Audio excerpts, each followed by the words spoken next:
العلم هو النور الهادي والمفتاح لكل الخير من يريد الله به خيرا. بسم اللہ الرحمن الرحیم. اوقات و کراہت التنفل ویکرہ التنفل بعد طلوع الفجر باکثر من سنته وبعد صلاته وبعد صلاة العصر وقبل صلاة المغرب وعند خروج الخطیب حتى يفرغ من الصلاة. عزیز طلبہ، آپ کے سامنے عبارت تھوڑی سی پڑھی گئی ہے. عبارت اور اس کا ترجمہ دیکھیے اور ضروری باتیں انشاءاللہ ساتھ ہی ساتھ گوش گزار کر دی جائے گی. صاحب کتاب کی ہیڈنگ والی عبارت ہے اوقات و کراہت التنفل. ھذا باب اوقات کراہت التنفل. نفل نماز پڑھنے کے مکروہ ہونے کے اوقات کے بیان میں. نفل نماز پڑھنے کے مکروہ ہونے کے اوقات کے بیان میں.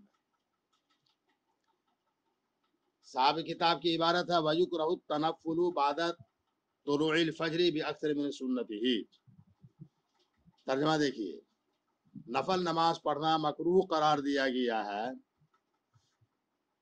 صبح صادق کے طلوع ہونے کے بعد فجر کی 2 رکعت سنت سے زیادہ.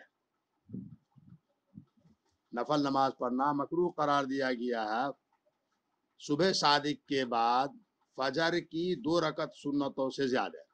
عبارت کا مطلب واضح ہے کہ جب صبح صادق ہو جائے تو اس کے بعد آپ صرف فجر کی 2 رکعت سنت فرض سے پہلے پڑھ سکتے ہیں اور نفلی نماز نہیں پڑھ سکتے ہیں. اگلی والی عبارت دیکھیے وبعد صلاته یکرہ التنفل بعد صلاة الفجر. نفل پڑھنا مکروہ ہے فجر کی نماز کے بعد. یعنی فجر کی نماز کے بعد بھی آپ نفل نماز نہیں پڑھ سکتے ہیں. ہاں طلوع شمس سے فجر کی نماز کے فوراً بعد طلوع شمس سے پہلے قضا وغیرہ آپ پڑھ سکتے ہیں، اس میں کوئی حرج کی بات نہیں ہے. وبعد صلاة العصر یکرہ التنفل بعد صلاة العصر. عصر کی نماز کے بعد بھی نفل نماز پڑھنا مکروہ ہے. وقبل صلاة المغرب. سب کا عطف اسی کے اوپر ہو رہا ہے. یکرہ التنفل قبل صلاة المغرب. نفل نماز پڑھنا مکروہ قرار دیا گیا ہے مغرب کی نماز سے پہلے.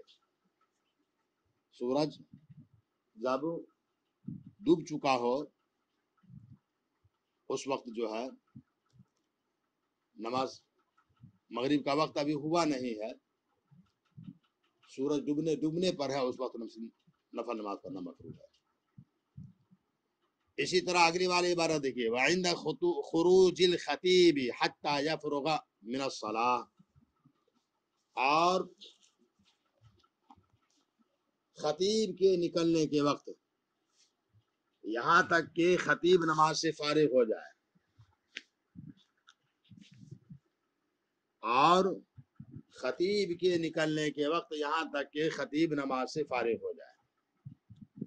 مطلب کہنے کا یہ ہے خطیب، چاہے وہ خطیب کا لفظ عام ہے، چاہے وہ جمعہ کا خطبہ دینے نکلے ہوں یا عیدین کا خطبہ دینے نکلے ہوں یا کہ نکاح کا خطبہ دینے نکلے ہوں، حج کے موقع پر جو خطیب خطبہ دیتے ہیں اس کے لیے وہ نکلے ہوں، صلاۃ کسوف کے لیے جو نماز پڑھی جاتی ہے اس موقع پر خطبہ دی جاتی ہے، صلاۃ استسقاء کے موقع پر خطبہ دی جاتی ہے، سب موقع کے لیے یہ لفظ ہے.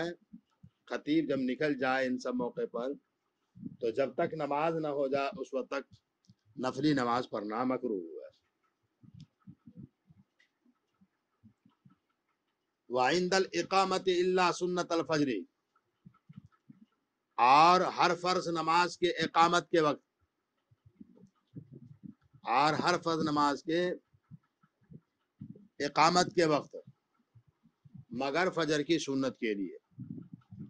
مطلب یہ ہے کہ جب فرض نماز کے لیے اقامت کہی جا چکی یعنی فرض نماز ادا کی جا رہی ہے تو اب سنتوں کے اندر آپ مت لکھیے، نفل نماز پڑھنا اس وقت مکروہ ہے۔ فجر کی سنت کی استثناء ہے۔ آپ دیکھیں اگر مسجد کے اندر گنجائش ہے، صف میں نہیں، جہاں پر نماز ہو رہی ہے وہاں پر نہیں، باہر احاطہ وغیرہ ہے، جہاں پر آپ باطمینان فجر کی نماز، فجر کی سنت آپ ادا کر سکتے ہیں، اور ایسا لگ رہا ہے کہ آپ فجر کی سنت میں لگیں گے تو آپ کی جماعت مکمل چلی نہیں جائے گی، تو ایسے موقع پر فجر کی سنت کو پڑھ لینا ہے، اس لیے کہ اس کی بڑی اہمیت آئی ہے۔ اور اگر مسجد کے اندر گنجائش نہیں ہے، ایک ہی حال ہے جس میں نماز ہو رہی ہے اور مکمل کا مکمل حال بھر چکا ہے،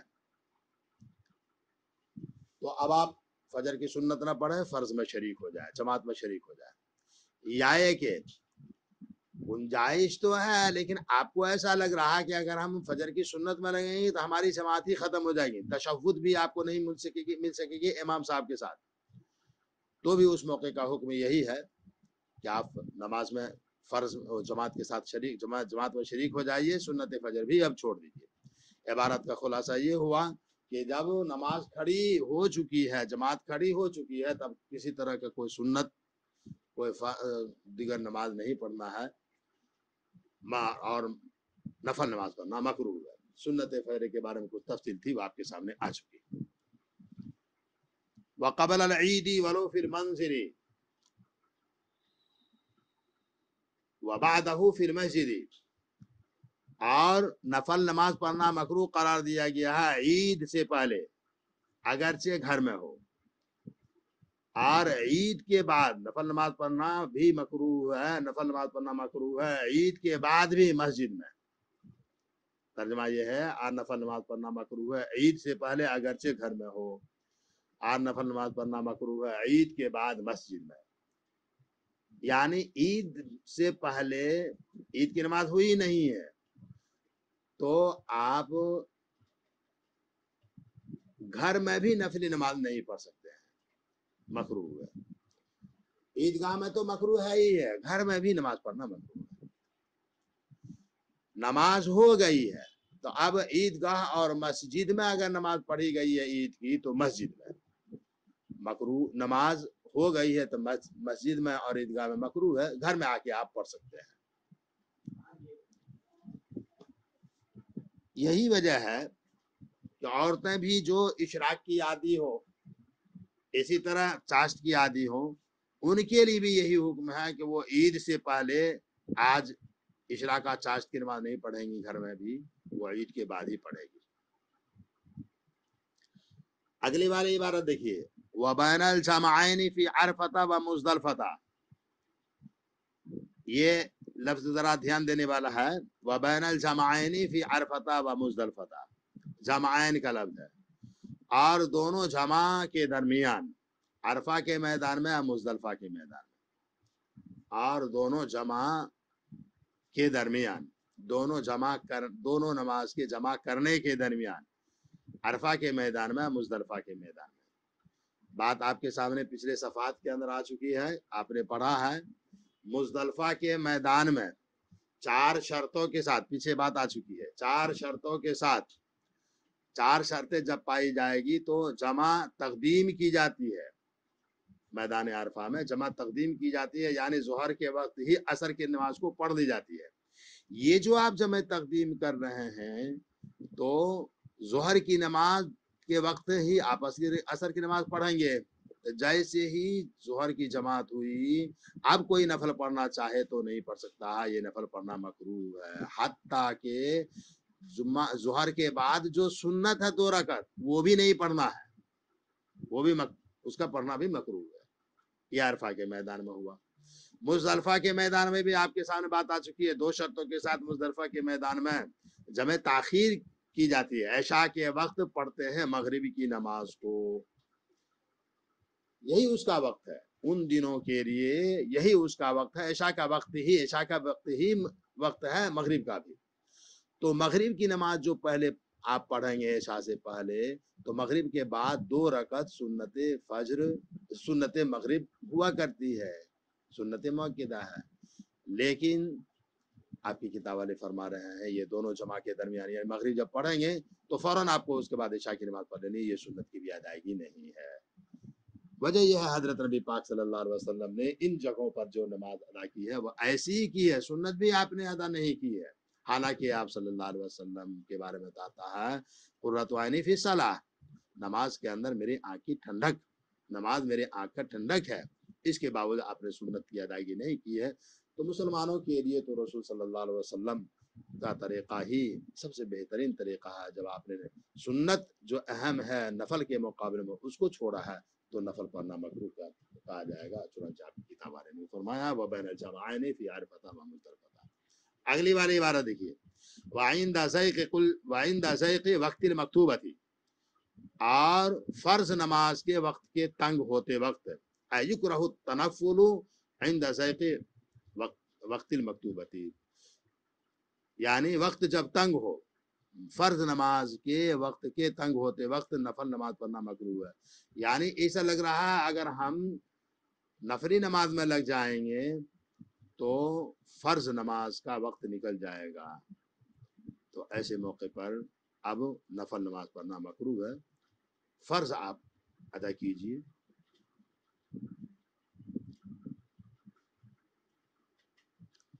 ومدافعۃ الاخبثان، اور اخبثان یہ اخبث کا تثنیہ ہے، ترجمہ ہے، اور دونوں خبیثوں کو دور کرتے وقت نماز پڑھنا مکروہ ہے۔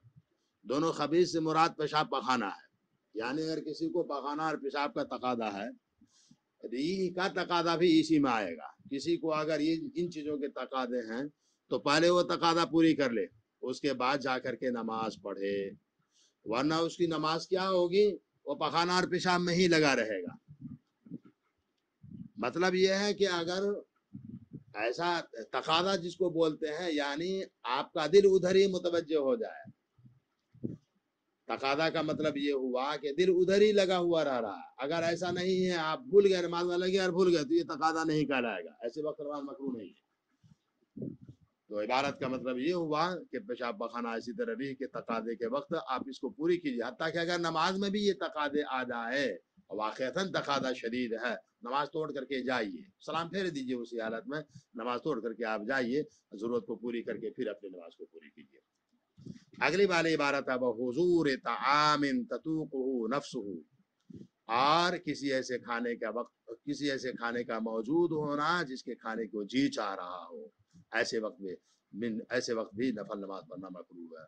یعنی کوئی آپ کے منشا اور مرضی کے مطابق جو کبھی کبھی آیا کرتا آپ کے سامنے ایسا کھانا موجود ہے، اب ظاہر سی بات ہے سب دن جو کھانا آیا کرتا ہے وہ اگر آپ بعد میں بھی کھائیں گے تو کوئی ایسی بات نہیں ہوتا، آیا ہی کرتا ہے وہ اس کا کھانا، لیکن یہ بہترین قسم کی مان لیجیے بریانی آ گئی ہے، اس کی وجہ سے آپ کا دل ادھر متوجہ ہو رہا ہے، بار بار آپ تو ادھر ہی متوجہ ہو رہے ہیں، تو سب سے پہلے کھانا کھائیے، اطمینان سے نماز پڑھیے، کھانا کھا لیجیے جلدی جلدی اور اطمینان سے نماز پڑھیے۔ اطمینان